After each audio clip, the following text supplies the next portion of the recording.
Hello friends, welcome to my YouTube channel. આજે આપણે જાણીશું કે જીસેટ 2025ની એક્ઝામ આવી ગઈ છે. તો આની એક્ઝામ પેટર્ન શું હોય છે?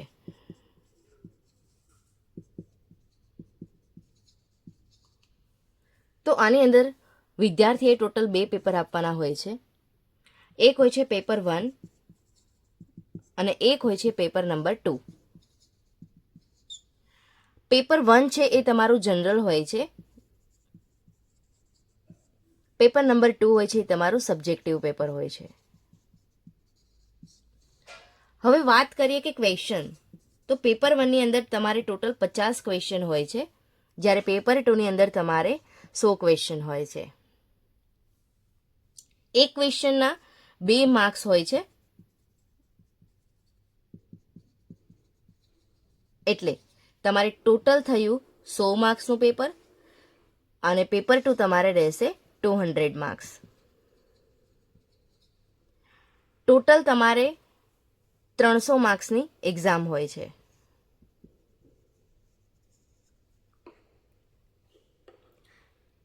બીજી વસ્તુ કે આમાં નેગેટિવ માર્કિંગ નથી હોતું, એટલે કે નો નેગેટિવ માર્ક. તમે કોઈ પણ ક્વેશ્ચનનો જવાબ ખોટો આપો છો તો એના તમારે માઇનસ માર્ક કપાતા નથી.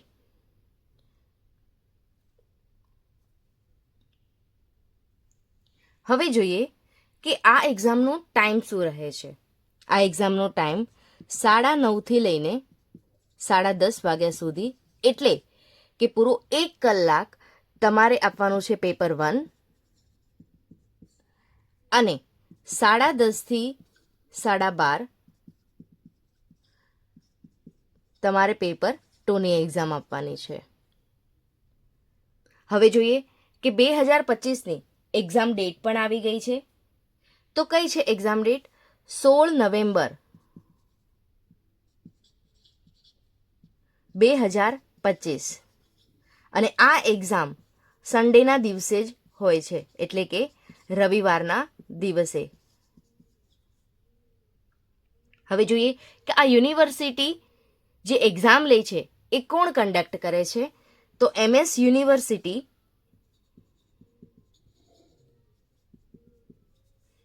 બરોડાથી આ એક્ઝામ કન્ડક્ટ કરાય છે. હવે આપણે જોઈએ કે સિલેબસ. તો પેપર 1ની અંદર આપણે કયા કયા યુનિટ્સ આવશે? પેપર 1ની અંદર તમારે ટોટલ 10 યુનિટ્સ હોય છે. તેમાં ફર્સ્ટ યુનિટ છે તે છે ટીચિંગ એપ્ટિટ્યૂડ. યુનિટ નંબર 2 છે એ તમારું આવશે રિસર્ચ એપ્ટિટ્યૂડ. યુનિટ નંબર 3 તમારે આવશે કોમ્પ્રિહેન્શન. યુનિટ નંબર 4 આવશે તમારું કોમ્યુનિકેશન. યુનિટ નંબર 5 આવશે તમારું mathematical reasoning and aptitude. Unit number 6 આવશે તમારું લોજિકલ રિઝનિંગ. યુનિટ નંબર 7 આવશે તમારું ડેટા ઇન્ટરપ્રિટેશન. યુનિટ નંબર 8 તમારું આવશે information and communication technology. Unit number 9 તમારું આવશે હાયર એજ્યુકેશન સિસ્ટમ. અને યુનિટ નંબર 10 તમારું આવશે પીપલ ડેવલપમેન્ટ એન્ડ એન્વાયરમેન્ટ. તો તમારે ટોટલ આ 10 યુનિટની તૈયારી કરવાની છે. હવે જોઈએ કે જે વિદ્યાર્થીનું પેપર 2 કોમર્સ સબ્જેક્ટ છે, તો એમાં પણ ટોટલ 10 યુનિટ્સ રહેશે. યુનિટ 1 તમારું રહેશે business environment and international business. Unit 2 તમારું રહેશે accounting and auditing. Unit number 3 તમારું રહેશે બિઝનેસ ઇકોનોમિક્સ. યુનિટ નંબર 4 તમારું રહેશે બિઝનેસ ફાઇનાન્સ. યુનિટ નંબર 5 તમારું રહેશે business statistic and research method. Unit number 6 તમારું રહેશે business management and HRM. Unit number 7 તમારું રહેશે banking and financial institutions. Unit number 8 તમારું રહેશે માર્કેટિંગ મેનેજમેન્ટ. યુનિટ નંબર 9 તમારું રહેશે લીગલ આસ્પેક્ટ્સ ઓફ બિઝનેસ અને યુનિટ નંબર 10 તમારું રહેશે income tax and corporate tax planning. હવે જોઈએ કે ગુજરાતી મીડિયમવાળા વિદ્યાર્થીઓને કયા 10 યુનિટ્સ આવશે. તો પેપર 1ની વાત કરીએ. પેપર 1માં પહેલું યુનિટ્સ આવશે શિક્ષણ યોગ્યતા. યુનિટ નંબર 2 આવશે સંશોધન યોગ્યતા.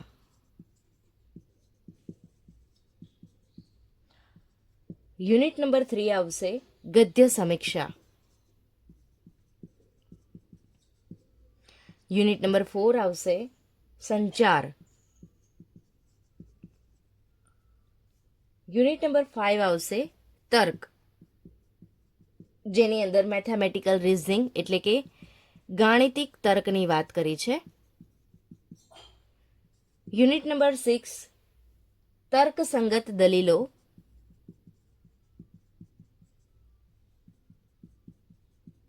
લોજિકલ આર્ગ્યુમેન્ટ જેને કહેવામાં આવે છે.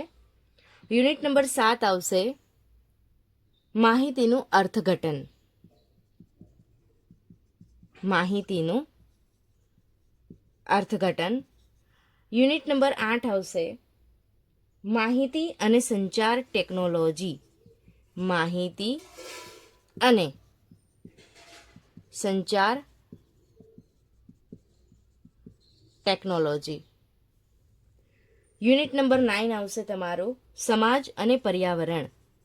સમાજ અને પર્યાવરણ. યુનિટ નંબર 10 આવશે ઉચ્ચ શિક્ષણ પદ્ધતિ, જેની અંદર તમને શાસન અને રાજ્ય વ્યવસ્થા તંત્ર અને વહીવટનો સમાવેશ થાય છે. તો આ રહ્યું તમારું ટોટલ પેપર 1, એના ટોટલ 10 યુનિટ્સ જે તમારે જનરલ પેપરની અંદર ઓવરઓલ પૂછાતું હોય છે. હવે જોઈએ પેપર નંબર 2. જે વિદ્યાર્થીઓનો સબ્જેક્ટ કોમર્સ છે એટલે કે વાણિજ્ય, તો એની અંદર ટોટલ 10 યુનિટ્સ હોય છે. તો એ ટોટલ 10 યુનિટ્સ કયા છે? ફર્સ્ટ યુનિટ છે તમારું વ્યવસાય પર્યાવરણ. વ્યવસાય પર્યાવરણ એટલે કે બિઝનેસ એન્વાયરમેન્ટની વાત કરી છે. અને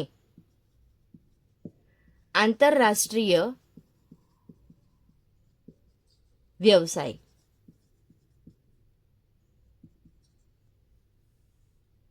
બીજું તમારું યુનિટ્સ આવશે હિસાબી પદ્ધતિ એટલે એકાઉન્ટિંગ એન્ડ ઓડિટિંગ. તો હિસાબી પદ્ધતિ અને ઓડિટિંગ. યુનિટ નંબર 3 તમારું આવશે બિઝનેસ ઇકોનોમિક્સ એટલે કે વ્યાવસાયિક અર્થશાસ્ત્ર.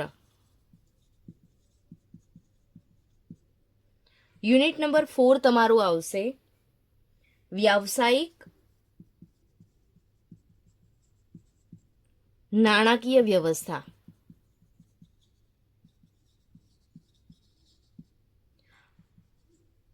એટલે કે બિઝનેસ ફાઇનાન્સ. યુનિટ નંબર 5 તમારું આવશે બિઝનેસ સ્ટેટિસ્ટિક્સ એટલે કે વ્યાવસાયિક આંકડાશાસ્ત્ર અને સંશોધન પદ્ધતિ.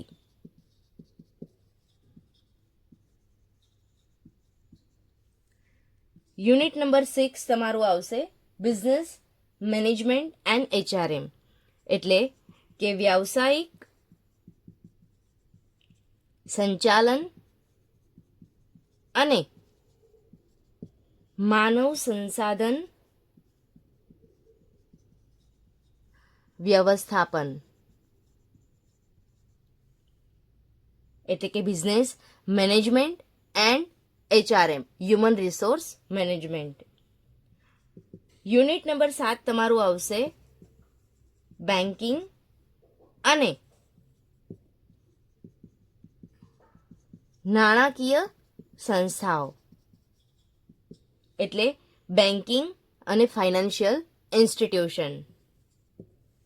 યુનિટ નંબર 8 આવશે તમારો માર્કેટિંગ મેનેજમેન્ટ.